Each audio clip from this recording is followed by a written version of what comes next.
하나님 말씀은 구약성경 출애굽기 3장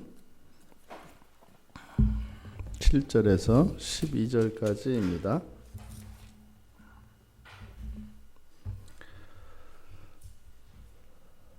출애굽기 3장 7절에서 12절까지 우리 같이 한 목소리로 함께 읽겠습니다. 여호와께서 이르시되 내가 애굽에 있는 내 백성의 고통을 분명히 보고 그들이 그들의 감독자로 말미암아 부르짖음을 듣고 그 근심을 알고 내가 내려가서 그들을 애굽인의 손에서 건져내고 그들을 그 땅에서 인도하여 아름답고 광대한 땅 젖과 꿀이 흐르는 땅 곧 가나안 족속, 헷 족속, 아모리 족속, 브리스 족속, 히위 족속, 여부스 족속의 지방에 데려가려 하노라. 이제 가라. 이스라엘 자손의 부르짖음이 내게 달하고 애굽 사람이 그들을 괴롭히는 학대도 내가 보았으니 이제 내가 너를 바로에게 보내어 너에게 내 백성 이스라엘 자손을 애굽에서 인도하여 내게 하리라. 모세가 하나님께 아뢰되 내가 누구이기에 바로에게 가며 이스라엘 자손을 애굽에서 인도하여 내리이까. 하나님이 이르시되 내가 반드시 너와 함께 있으리라. 내가 그 백성을 애굽에서 인도하여 낸 후에 너희가 이 산에서 하나님을 섬기리니 이것이 내가 너를 보낸 증거니라. 아멘. 여호와께서 이제 들으신 것 그리고 앞으로 하실 것, 그래서 여호와께서 여호와의 계획을 말씀하시는데 지금 여호와께서 모세에게 앞으로 어떻게 이제 구원을 하실 것인지 그 계획을 말씀하시며 그런데 이 일을 행하시는 분이 누구이신가? 바로 여호와 하나님이시다라고 하는 것을 숫자 4를 사용해서 말씀을 하십니다. 맨 처음에 7절에도 사용되는 동사가 4개가 사용됩니다. 말씀하시다, 말씀하시고, 보고, 듣고, 알고. 그래서 여호와께서 이제 이스라엘 백성들의 상황, 그래서 그들의 고통을 알고 들었고 또 그 근심을 안다는 거죠. 이 말씀을 하는데 4개의 동사를 사용해서 하나님이 말씀하십니다. 이것은 창세기 15장 14절에서 아브라함의 자손들을 데려다가 섬기게 하고 마침내 그들을 괴롭게 할 때 그러면 하나님께서 이제 하나님의 백성들을 괴롭게 하는 그들을 징벌하신다 이렇게 말씀을 하셨습니다. 그러니까 지금 7절에서 하나님 여호와 하나님께서 말씀하시는 것은 하나님이 징벌하실 때가 되었음을 나타내는 것입니다. 그런데 이어지는 8절에서도 이제 하실 일, 여호와께서 하실 일을 말씀하시는데 내려가실 것이고 건져내실 것이고 그리고 인도하여 낼 것이고 그리고 바로 약속의 땅으로 데려가실 것이다.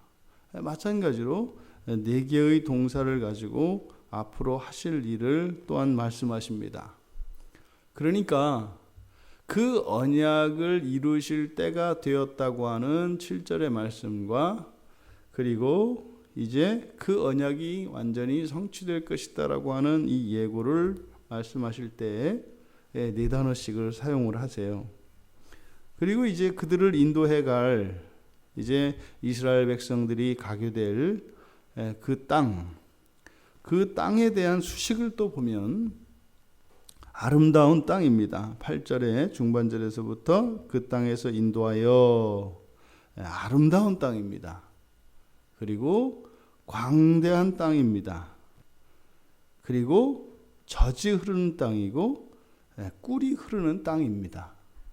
그러니까 하나님께서 인도하실 그 땅을 설명할 때도 의도적으로 이렇게 4개의 형용사를 또 사용해서 설명을 하고 있습니다. 이것은 매우 모세가 하나님의 말씀을 기록을 하면서 하나님께서 주신 말씀을 기록하되 거기에 특별한 의미를 부과시키는 겁니다. 그러니까 우리들은 이 숫자 4가 죽을 사자다, 그래서 재수 없는 수, 이렇게 이제 우리나라 사람들에게는 인식되었었죠. 그런데 히브리 사람들에게 숫자 4가 딱 떠오르는 것은 하나님의 이름입니다. 그래서 여호와라고 하는 그 이름을 히브리어로 쓰면 글자 4개가 됩니다. 4개의 글자로 여호와의 이름을 써요. 그래서 원래 이제 여호와 또는 야훼 이렇게 되는데, 그것을 바꾸어서 아도나이라고 발음을 하는 이유가 글자 4개이고 거기다 전혀 다른 음가를 붙여서 발음을 하는 겁니다. 거룩한 성호이기 때문에 사람의 입으로 올릴 수 없다. 그래서 있는 그대로 읽는 것이 아니라 그것을 아도나이 이렇게 4글자로 읽어요. 그래서 이 여호와를 테트라 그람마톤이라고 합니다. 테트라가 숫자가 4고 그람마톤이 문자, 글자예요. 4글자. 그러니까 4라는 숫자 딱 하면은 이스라엘 사람들에게는 하나님의 성호가 생각이 난다고요. 그러니까 모세가 지금 이스라엘을 구원하시겠다고 하는 여호와의 말씀을 듣고 그것을 성경으로 기록하면서 뭘 얘기한 거예요?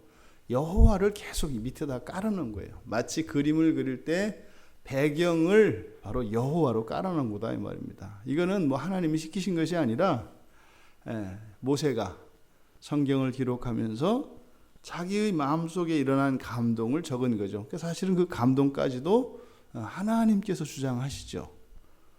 그러니까 모세가 그렇게 했지만 그것은 곧 하나님의 뜻을 어기고 한 것이 아니라 하나님의 뜻대로 한 것이다. 그러니까 이스라엘의 구원에 대한 계획을 여호와께서 모세에게 말씀하시는 장면에서 하나님이 여호와 하나님이 하신다라고 하는, 이게 사실 모세가 이렇게 기록한 것은 이제 뒤에 가서 하나님의 이름을 듣지 않습니까? 그러니까 여호와라고 하는 이 이름이 창세기에서부터 계속 사용됩니다만 사실 요때까지는 아직 몰랐다고요. 뒤에 가서 이제 하나님이 그 거룩한 이름을 가르쳐 주신 이후에 알게 되죠.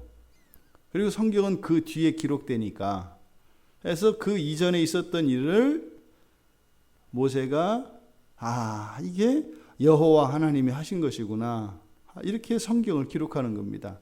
여러분들이, 그러니까 예수를 믿지 않던 사람들이 예수를 믿고 나면 자신의 과거가 새로운 과거가 된다고요.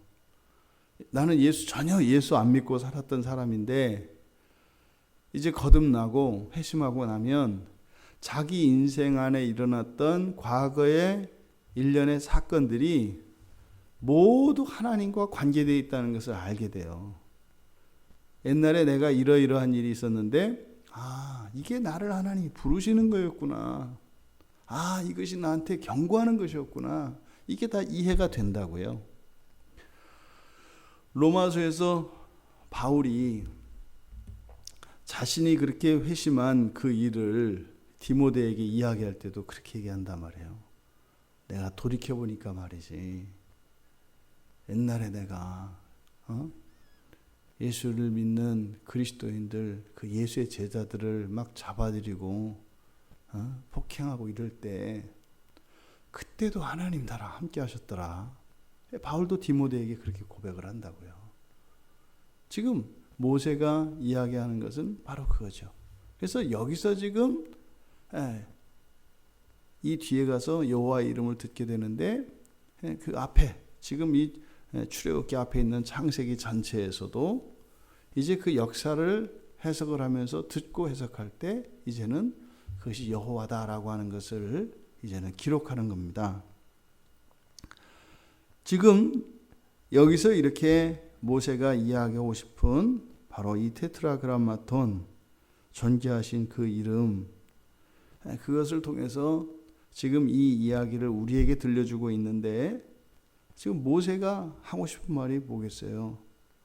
바로 여호와께서 우리들의 모든 삶을 다 보고 계시고 알고 계시고 듣고 계시고 또 우리를 위하여 말씀하고 계신다. 하나님이 말씀하시는 것은 일하는 것이죠. 천사들이 움직이고요.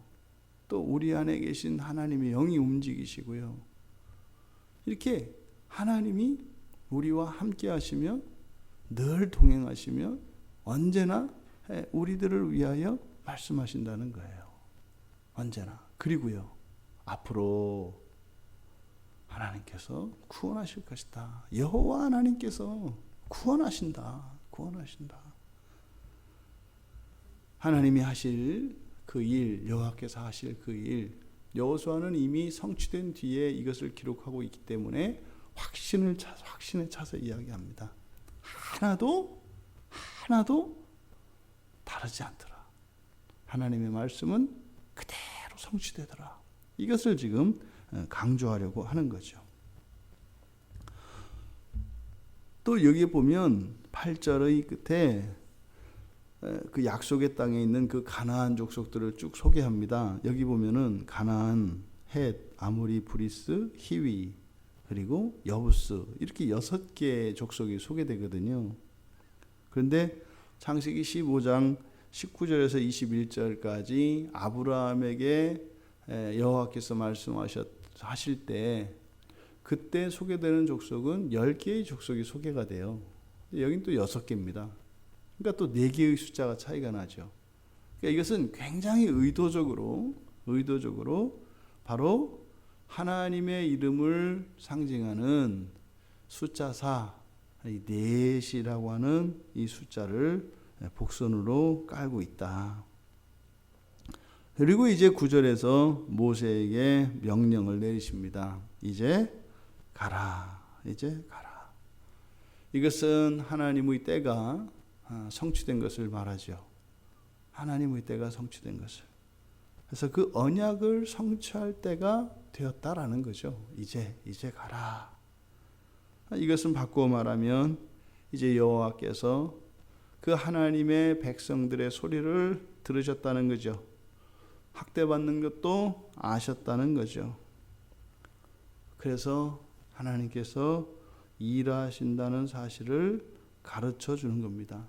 이제 가라라고 하는 것은 이미 하나님께서 하시기로 작정하셨고 그 일을 이루실 것이기 때문에 모세에게 가라고 말씀을 하신 거죠. 그래서 사도 바울이 로마서 10장에서 10장 11절에 보면 그를 믿는 자들은 결코 부끄러움을 당하지 않는다 그래요.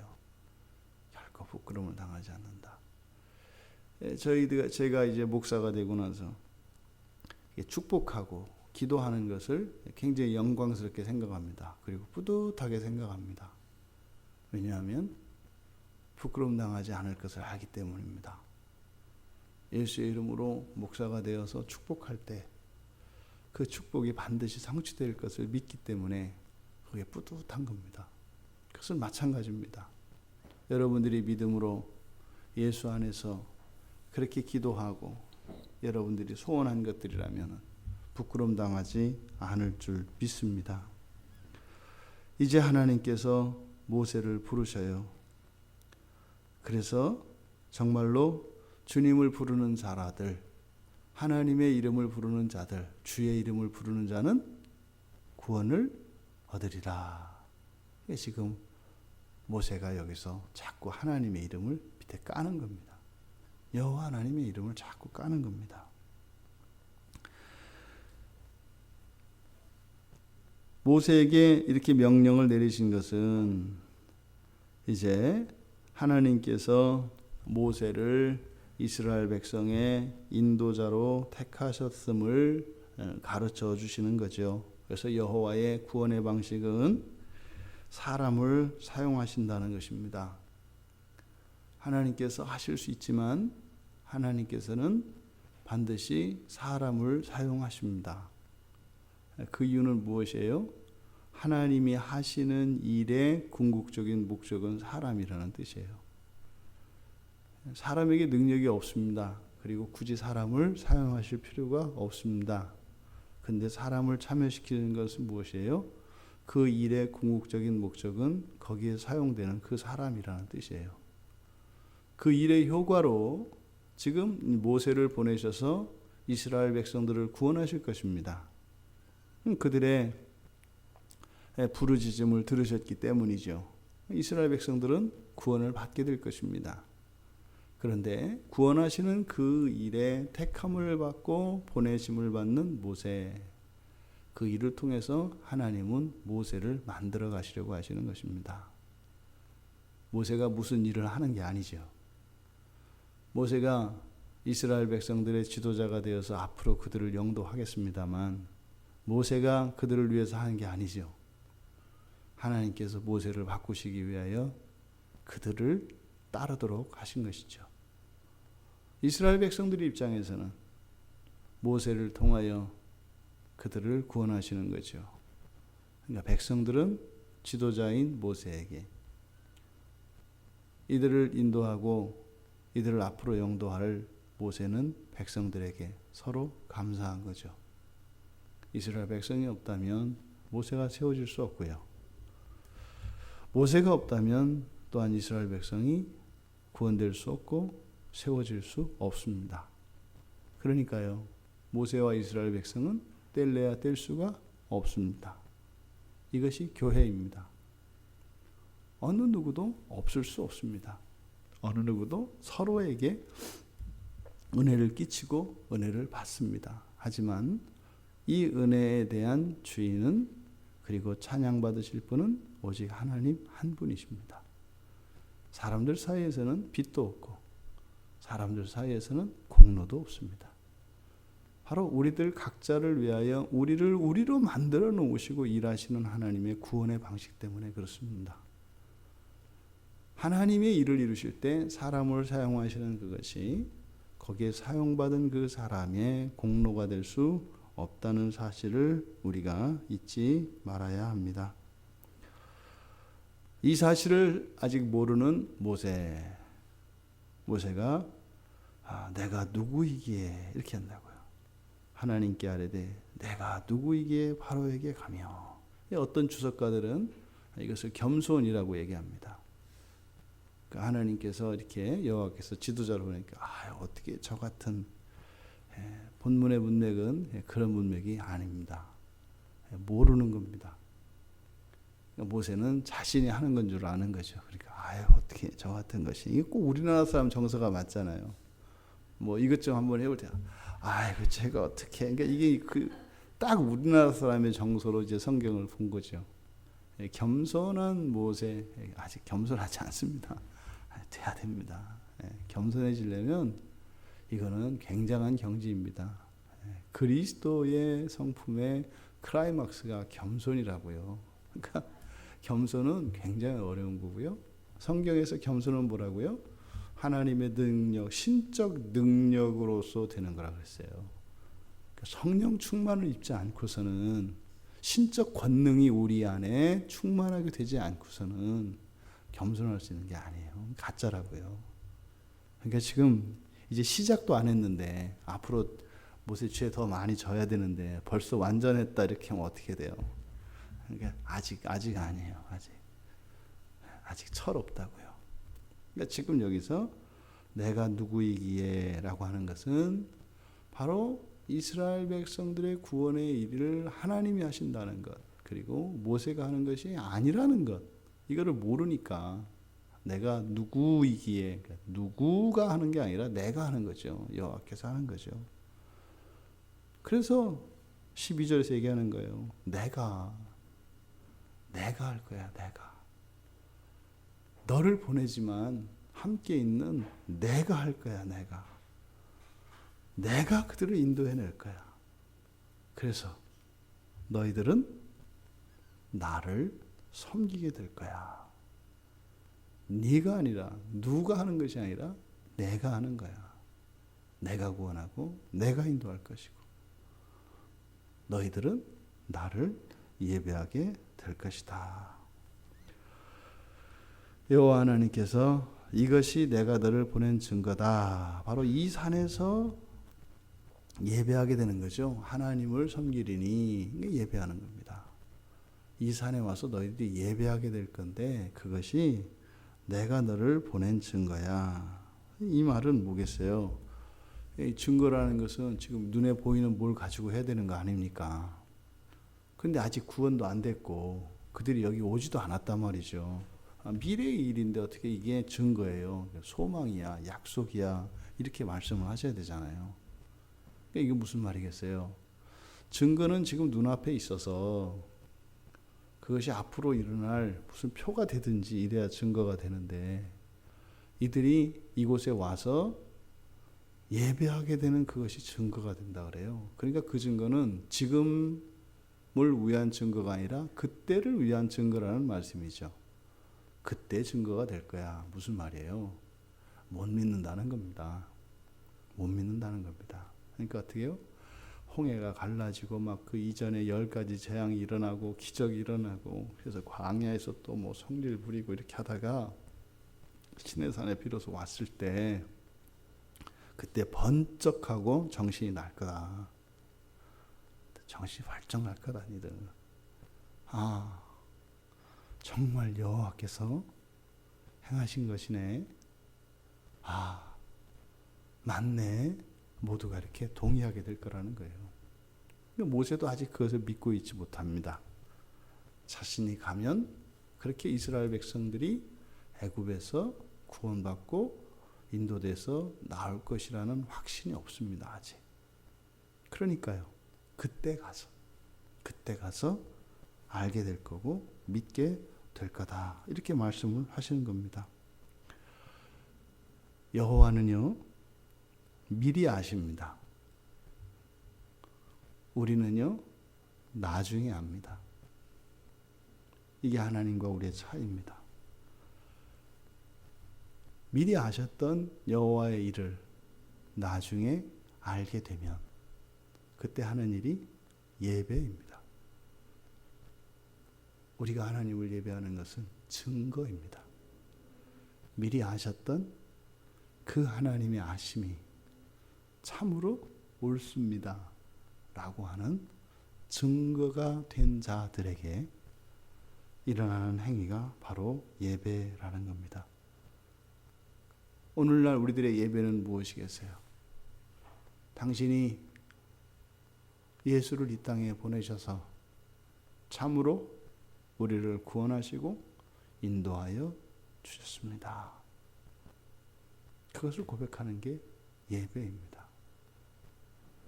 예배를 통하여 예수의 그리스도 되심과 나의 구주 되심을, 그리고 그 일이 하나님의 은혜로 하나님의 주권에 의해서 이루어진 것임을 고백하는 것이 예배를 통해서 이렇게 표현되는 것입니다. 우리가 하나님을 예배할 때 바로 하나님께서 미리 아신 그것을 뒤늦게 알 수밖에 없는 우리들의 비참을 오히려 자랑스러워하시고 기뻐 받으시는 것이 예배입니다. 예배 자체만으로는 그러니까 우리가 영광스러운 것도 없고 자랑스러운 것도 없습니다. 우리의 온 생명을 다해서 예배를 드려도 이미 때 늦은 예배입니다. 우리의 예배는 항상 듣습니다. 그러니 그 예배가 어떻게 하나님이 받으실 만한 것이겠어요? 유효기간 지난 우유인데 그게 어떻게 하나님께 드릴 만한 것이 되겠어요? 그런데요, 하나님은 만독 불침이시니까 신선한 우유처럼 그것을 드실 수 있죠. 우리의 병든 예배도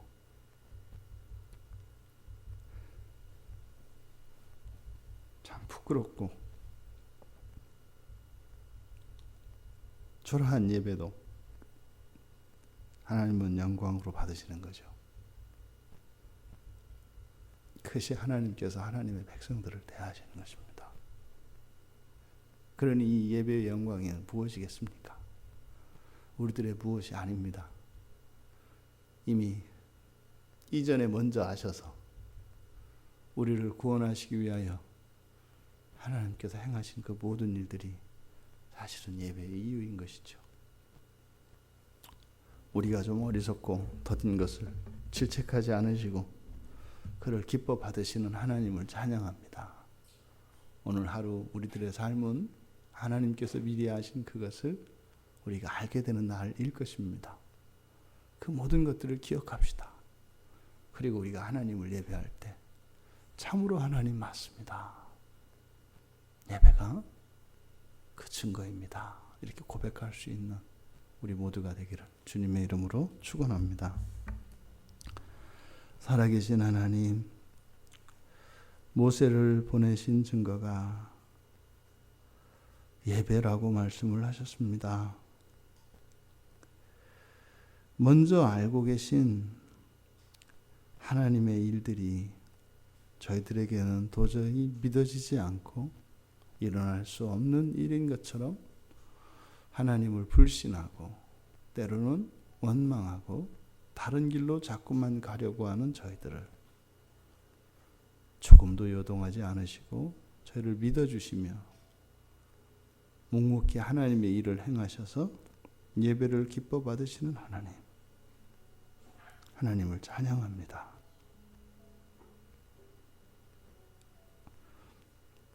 결단코 저희들에게 있는 내세울 만한 무엇이 아니라 저희들의 부끄러움과 죄악과 불결과 불완전한 것들을 기뻐 받으시고 온전하게 바꾸어 주시는 하나님, 이 하루를 저희들이 우리를 구원하신 예수 그리스도를 의지하며 하나님을 찬양하며 이 하루 살기 원합니다. 저희들 각자를 향하여 하나님께서 계획하셨던 것이 무엇인지, 그리고 이미 먼저 알고 계셨던 하나님의 지식이 무엇인지 오늘 하루의 삶을 통하여 많이 깨닫게 하시고 그 모든 것을 예배를 통하여 하나님께 영광 돌리게 하옵소서. 감사하며 예수님의 이름으로 기도하옵나이다. 아멘.